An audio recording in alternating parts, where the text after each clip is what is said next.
This is the nougat recipe that we will be making that will go over top of the caramel. 1 egg white at room temperature, 1 cup light corn syrup, 1/2 cup water, 1 1/2 cups sugar, 3/4 cup creamy peanut butter.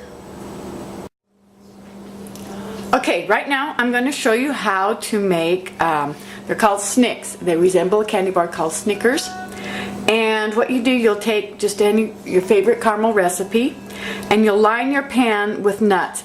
Now always whenever I work with caramel, I spray the pan or whatever I'm going to be putting it in. It makes it a lot easier to get out afterwards. So I'll spray my pan and then I'll line my nuts on the bottom of the pan, and you can use peanuts, almonds, macadamia, whatever you like, cashew. I like to use various nuts. I've got some almonds and macadamias in this, and also this is just optional. I like to sprinkle a little coarse sea salt on top. Kind of gives it that sweet salty taste, but that's just optional. I have a great recipe for caramel on my second DVD, and it's the one that I use to make caramel pretzels. And I really like it because it makes up so quickly, and it's great. After it's made, you can heat it up later, add a little more sweetened condensed milk, and it makes a great dip for apples. But I really love that recipe because it really makes it about half the time of a regular caramel recipe that you have to stand and stir forever. So we've got the pan, we've got the nuts and caramel over top of that, and that's cooled. Now we're going to make the nougat. And this is what goes on top. Now, any of your candy recipes can be doubled, tripled easily without having any problems. You just need to have a large enough pan. The pan I showed had, I will double a recipe of caramel, and that'll cover about 2 cookie sheets. Depends on how thick caramel you want. But because I have a couple of pans of caramel that I want to cover, I've tripled this. One batch of this will cover probably about a 9 by 13 pan. So I like to double it to cover a cookie sheet. And that'll cover a cookie sheet and maybe a little more. It depends on how thick you want it. And I'm going to beat those until they're stiff.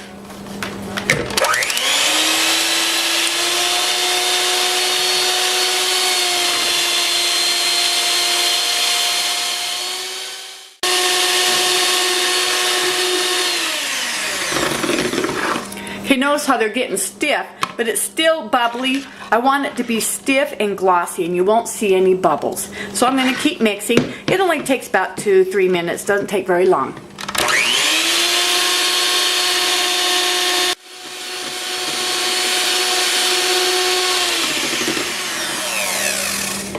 Okay, see how that is? You can't see the bubbles. It's really smooth and almost a little glossy. When I pull that out, it's just stiff, and you can see peaks. It's really stiff. Now we'll start cooking the syrup that we'll put in afterwards. Now when we prepare, before we start cooking, I like to get the peanut butter measured out and set aside. I've got a small, medium-sized pan here. Turn your temperature on to high. And I'll start with my wet ingredients first. Now remember, I'm doubling this. It's regularly 1/2 cup, but I'm going to use a cup of water.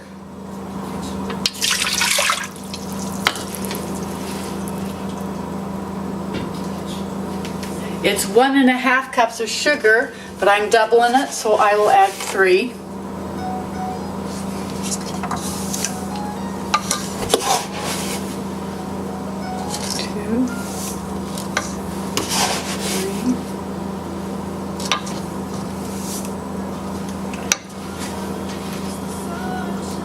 And then it calls for 1 cup of Karo syrup, or light corn syrup. And again, I'm doubling it, so I'm going to add 2.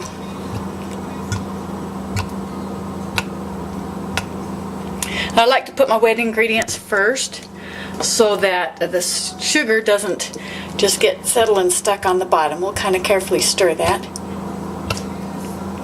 2 cups. Okay. Now a lot of your candy recipes you can double easily without having it having any troubles. Just as long as your pan or your containers are big enough. I will double fondant and caramel. I double that, and toffee. A lot of the recipes, it's fine to double your recipes. Now when I stir it, you'll hear people talk about you wash down the sides of the pan if there's any sugar crystals. Well, I feel like that if you just stir carefully, not swish it around, just scrape, make sure the sugar's not on the bottom. I don't ever wash down my pans. I don't need to wash down the sides because I'm not stirring vigorously and getting it flipped up on the side. I'd rather just not have to do it and take an extra step. Just carefully stir it. It takes just a few seconds longer, and I just kind of scrape the bottom, make sure there isn't any sugar that has gotten stuck to the bottom, and it'll prevent it from burning. Now we'll just bring this to a boil and stir it occasionally, just as it's coming to a boil, to make sure that it doesn't stick to the bottom any sugar. Okay, the mixture's come to a full rolling boil. I'm going to scrape the bottom with my spoon just to make sure there isn't any sugar stuck on the bottom that might burn. Then I'm going to clip on the candy thermometer. Now we cook this to 246 degrees. Now when you do, you need to remember to calibrate according to your area. If you don't know how to calibrate a thermometer, I demonstrate how to do that on my first video. Now, when you're cooking candy, if you're 2 to 4 degrees over or under, you're going to be okay. It's pretty forgiving, and the recipes 2 to 4 degrees either direction, you're not going to ruin your candy, and you don't need to worry about that. Okay, the candy is cooked to my proper temperature. I'm going to turn off the heat and take my candy thermometer out. Remember to read that at eye level. I can remove that from the heat. And then I'm going to carefully slowly pour this in as I beat it in with my egg whites. Now you notice I've changed pans. I got a little bigger pan. I was looking at, or my bowl, because I'm afraid it wasn't going to fit. So.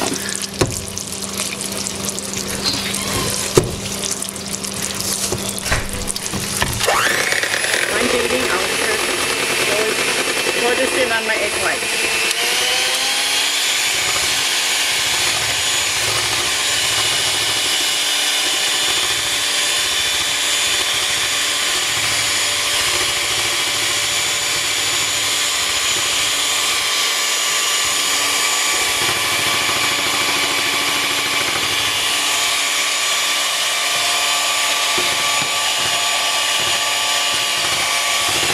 Now beat this for about 10 minutes, for a couple minutes.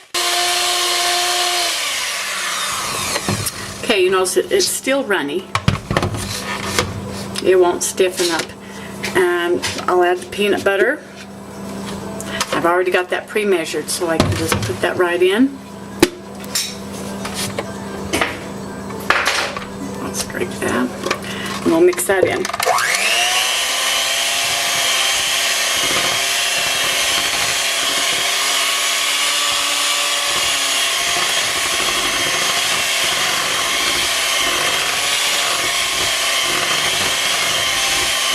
Take long to mix that in. Just so it's all incorporated and all that. Okay, notice that the consistency of that, it's not stiff, it's a little runny. That's the way it should be. When it cools, it'll stiffen up. See how that is? You can just pour that. And we'll take that over and we'll pour that on top of the caramel that we already have, that has been cooked before and it's cooled. Okay, here's our caramel. I'm just going to pour that on top of there. And you can spread that around.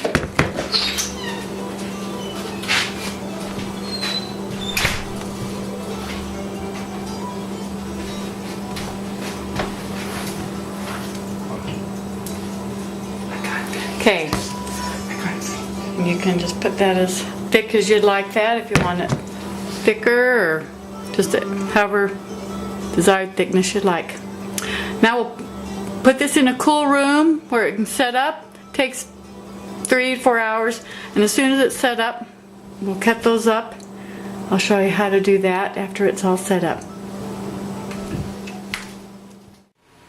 Okay, here we have our sanders. The nougat is all set up on there. And I'm going to take this handy dandy tool. I have this on my website, and you really need it when you're cutting through the caramel and nuts, especially these almonds. They're pretty stiff. So I'm going to I'll cut them in a row here.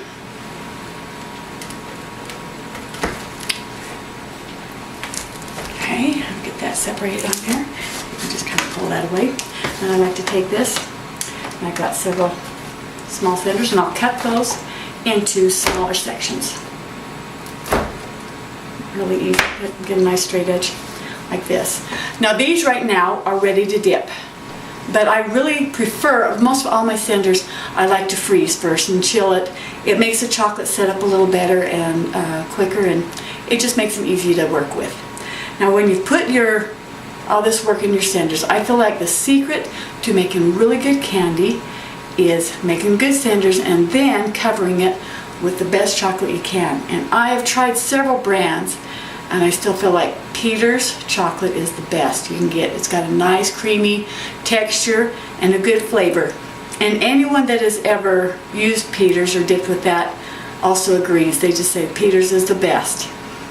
You can learn how to work with dipping chocolate on my first DVD. I show you how to melt it properly and work with it to prevent blooming, which is the white streaks, and I'll show you how to dip.